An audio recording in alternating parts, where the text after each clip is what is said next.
Bienvenue sur l'atelier d'Adrien. Aujourd'hui les amis, on se retrouve pour une nouvelle vidéo sur notre arbre à chat. On va continuer ce petit arbre à chat et on va y faire deux extensions en plus. Ça va être une vidéo assez courte puisque ça va être pas très compliqué ce qu'on va faire. Et en plus de ça, la plupart des choses que l'on va apprendre aujourd'hui, vous l'avez vu dans la dernière vidéo. Si d'ailleurs vous ne l'avez pas vu, je vous la mettrai ici en annotation sur le petit i tout simplement. Donc n'hésitez pas à aller la voir et ensuite pouvoir revenir regarder notre aventure. Alors pour faire ces extensions, de quoi allons-nous avoir besoin?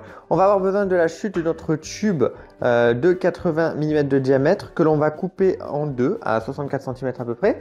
On va avoir besoin du coup de deux cordes de jute de 45 mètres, puisque je rappelle qu'avec 45 mètres, pratiquement j'ai fait juste celle-là qui fait 73 cm. Donc pour deux de 64, il va vous falloir deux cordes. Et toujours nos petites vis avec les boulons. Donc moi j'utilise ce genre de boulons encore une fois, mais vous pouvez utiliser des boulons normaux et juste les rentrer de force pour pas qu'ils ne bougent dans le bois. Et enfin deux planches que j'ai fait plus épaisses. Comme vous pouvez voir, ça c'est du 1 cm. Là on part sur du 1 cm et demi. Étant donné que ce sont juste des planches qui vont être comme ça et que le chat va sauter dessus, j'ai préféré prendre quelque chose d'un peu plus solide et costaud. Alors première chose que l'on va faire, c'est couper 4 petits bouts de bois comme ici, que l'on va ensuite pouvoir glisser dans l'intérieur de nos tubes. Et il va y falloir faire un marquage en plein milieu là, un marquage en plein milieu ici, qui va nous permettre de faire un trou qui va passer ici de part en part, et ici un trou plus gros pour le boulon, donc qui va aller à peu près jusqu'au milieu.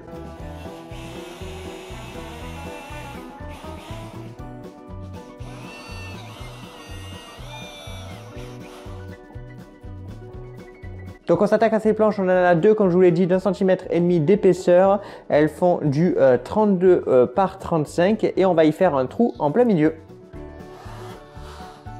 Alors ensuite je vais faire un trou ici sur le toit supérieur de notre petit arbre à chat et un autre ici. Alors on ne le fait pas au milieu, je l'ai fait à 9 cm.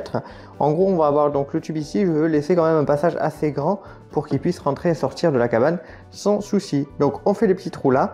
Et ensuite, on va pouvoir s'attaquer à couper notre tuyau et à en faire un greffoir. Voilà, on se retrouve 1h30 plus tard. Je me suis occupé de faire les greffoirs. Je ne voulais pas faire en vidéo puisque je l'ai fait dans la précédente vidéo. Si vous voulez bien aller voir, n'hésitez pas. Seul petit détail très important, il faut bien serrer les deux vis.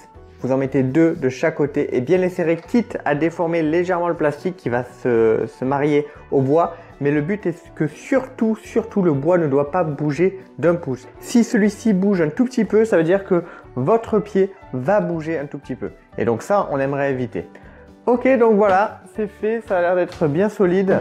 Donc évidemment ça va pas rester comme ça, il va falloir que je peigne encore mon arbre à chat, mais ça sera dans une autre vidéo. Et par contre dans cette vidéo on va s'occuper d'un dernier petit truc, c'est les petites fentes. On a les petites fentes, pourquoi? Parce que bon, là où j'ai acheté le bois, il y avait 1 mm en moins d'un côté, 2 mm en moins de l'autre. C'était jamais précis. Donc du coup forcément une fois qu'on fait un montage, qu'on a calculé les trucs précis, 2 mm d'un côté ça peut créer une petite fente. Donc pour régler ce petit problème, on va utiliser tout simplement de la pâte pour réparer du bois que l'on va donc mettre tranquillement avec une spatule pour pouvoir lisser, et comme ça on pourra faire la peinture de façon plus tranquille. On n'aura pas justement un trou au milieu de notre peinture, ça sera bien plus agréable. Ok, donc comme vous pouvez le voir ici, là on a une petite fente fort désagréable, donc je vais utiliser de la pâte à bois. Là je l'ai sous forme de tube, mais ça existe aussi sous forme de pot. Je vais juste en prendre un petit peu sur la spatule et il suffit ensuite d'étaler ça tranquillement. Faut y laver les doigts. Voilà, donc je vais faire toutes les petites imperfections qu'il y a partout sur la petite arbre à chat.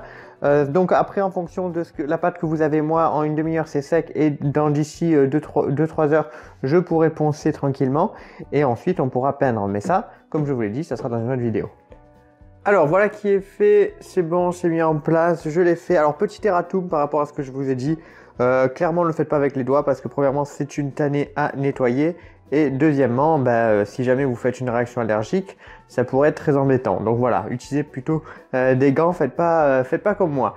Voilà pour ce qui est de notre arbre à chat. Donc là je vais laisser sécher, je pourrai le poncer quand on décidera de le peindre d'ici quelques jours. Mais en tout cas, ça sera pour vous très vite dans la prochaine vidéo. Merci en tout cas d'avoir regardé cette vidéo. Je vous dis à très bientôt pour la suite de nos aventures. Bye bye tout le monde.